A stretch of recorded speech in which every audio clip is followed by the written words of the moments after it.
అందరికీ నమస్కారం.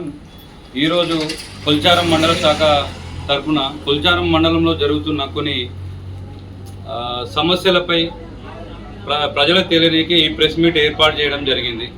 ఈ ప్రెస్ మీట్ యొక్క ముఖ్య ఉద్దేశం ఏంటంటే, నిన్న చిన్నాగన్పూర్ గ్రామంలో మండల ప్రాథమిక పాఠశాలలో ఒక యాన్యువల్ డే ప్రోగ్రాం జరిగింది.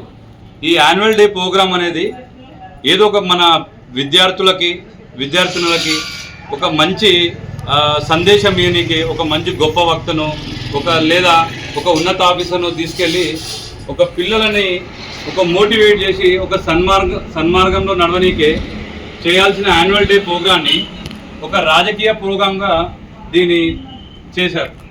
దీనికి ఏమైందంటే, నిన్న స్కూల్లో జరగాల్సిన ప్రోగ్రాం 6 గంటలకు జరగాల్సిన ప్రోగ్రాం రాత్రి 8 గంటలన్నరకు వెయిట్ చేయాల్సి వచ్చింది.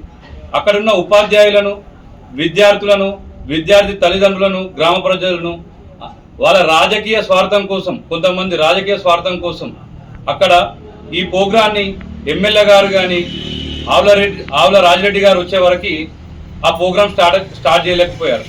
దానివల్ల ఆ ప్రోగ్రాం కంప్లీట్ కానికి 11:30 వరకు టైం పట్టింది. ఈ మెయిన్గా ఏంటంటే, దీన్ని కూడా వీళ్ళు పోనీ ఆ స్కూల్కి ఏమైనా ఒక రాష్ట్ర నిధుల నుంచి తెచ్చి ఏమైనా డెవలప్మెంట్ చేసిరంటే ఏమీ లేదు. ఆవుల రాజిరెడ్డి గారు ఏమైనా ఇచ్చిరంటే ఏమీ లేదు. సుంతా లక్ష్మారెడ్డి గారు ఏమైనా ఇచ్చిరంటే ఏం లేదు. ఆ ప్రాథమిక పాఠశాల కేవలం ప్రధానమంత్రి శ్రీ నిధుల నుంచి ఎలిజిబిలిటీ దాంట్లో రావడం వలన సంవత్సరానికి కొన్ని లక్షల రూపాయలు ఆ ప్రాథమిక పాఠశాలకు వస్తుంది. పోనీ ఆ ప్రాథమిక పాఠశాలలో డెవలప్మెంట్ కారణం కూడా ప్రధానమంత్రి గారు. కనీసం అధికారులు కూడా ఎటువంటి సమాచారం లేకుండా వాళ్ళ ఇష్టానుసారం ఆ మండల ఎంఈఓ గారు కానీ వాళ్ళ ఇష్టానుసారం ఆ ప్రోగ్రాం కండక్ట్ చేశారు.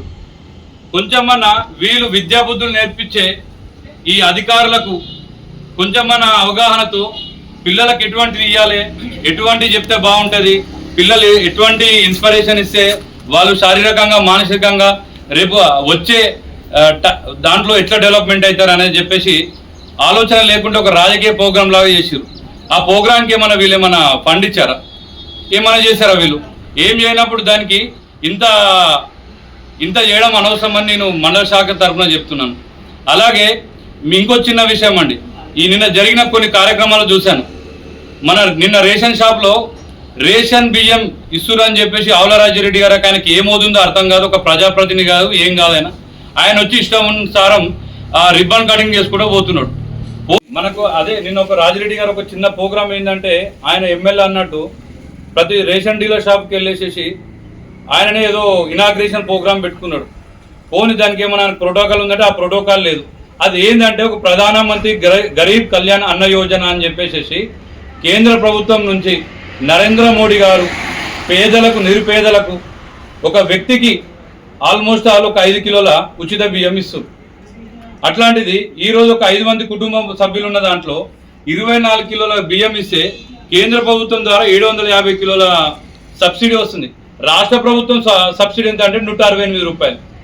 బట్ వీళ్ళు ఏంటంటే, వీళ్ళే పొద్దు ప్రోగ్రామ్ చేస్తున్నట్టు, వీళ్ళ ప్రజలకు మొత్తం ఉచిత బియ్యం ఇస్తున్నట్టు నిన్న కలరింగ్ ఇచ్చారు. అక్కడ వీళ్ళకి కొంచెమన్నా విజ్ఞత ఉండాలి. వీళ్ళు ఇప్పటివరకు వీళ్ళ పాలన వచ్చి 1.5 year అయింది. 16 నెలల పాలనలో వీళ్ళు ఏం చేశారు? ప్రజలకి రాష్ట్ర ప్రభుత్వం నుంచి ఏమొచ్చింది? మీరు రైతు బంధు చేశారా? మొత్తం రైతు బంధు ఏమని ఇచ్చారా? ఇప్పటివరకు ఎవరికి ఇచ్చారు? ఎంతమందికి రుణమాఫీ అయింది? ఏ ఊరికైనా పోదాం, మీకు దమ్ము ధైర్యం ఉంటే 2 లక్షల రుణమాఫీ అయిందని చెప్పేసి ఈ ఊర్లో కంప్లీట్ అయిందని చెప్పి ఒక ఊరి పేరు చెప్పండి. అలాగే రేషన్ కార్డుల గురించి కూడా మాట్లాడుతున్నా. గత ప్రభుత్వం ఎట్లనో ఇష్టానుసారం 10 ఏళ్ళ నుంచి ఒక రేషన్ కార్డు ఇవ్వకుండా వాళ్ళు కుప్పగూలి ఈరోజు వాళ్ళ ప్రభుత్వం పోయింది. ఈ కాంగ్రెస్ ప్రభుత్వాన్ని నమ్మి ఓటేస్తే వీళ్ళు వచ్చి నుంచి ఇప్పటికీ ఒక్క రేషన్ కార్డు ఇచ్చిన మొకాన లేదు. ఈ రేషన్ కార్డులు ఇస్తే కనీసం ఇంకా కొంతమంది పేద ప్రజలకైనా బెనిఫిట్ అవుతుంది. అట్లాంటిది ఇవన్నీ చేయకుండా కేంద్రం చేసే నిధులతో ఇప్పుడు ఊర్ల డెవలప్మెంట్ అని ఎన్ఆర్జీఎస్ నిధులు కూడా కేంద్రమే ఇస్తుంది. మీరు వేసే సీసీ రోడ్లు కూడా కేంద్రమే ఇస్తుంది. మీరు అన్ని కేంద్రం ఇస్తుంది. మీరు రాష్ట్ర ప్రభుత్వం నుంచి ఏం తెచ్చారో ఒకసారి మీ మండల పార్టీగా పోయి మీ సీఎం గారిని అడగండి. కొంచెం అక్కసోలు అంటున్నాడు మా రవణ, అత్త సొమ్ము అల్లుడు దానం చేసినట్టు. ఇది కరెక్ట్ కాదు. ప్రజలకు మీరు ఏం చేస్తున్నారు? మీ ఏది 6 గ్యారెంటీలను ఏ గ్యారెంటీ కూడా మీ ప్రజలకు కరెక్ట్ అందుబాటులోకి రాలేదు. అన్నలా భావించుకుంటే మీరు కంపల్సరీగా మీ రేపటి నుంచి వచ్చే నుంచి అందరూ మీ మీద ఇప్పటికే మీ ప్రభుత్వం మీద విపరీతమైన వ్యతిరేకత వచ్చింది. ఇంకా ప్రజలు తిరగబడే రోజు దగ్గరకు వస్తుంది. మీరు దయచేసి మీ ఇచ్చిన ఈ 3.5 సంవత్సరాల కాలాన్ని ప్రజారంజకంగా చేయాలని కోరుతూ ఇంతటితో నా సమావేశాన్ని ముగిస్తున్నాను.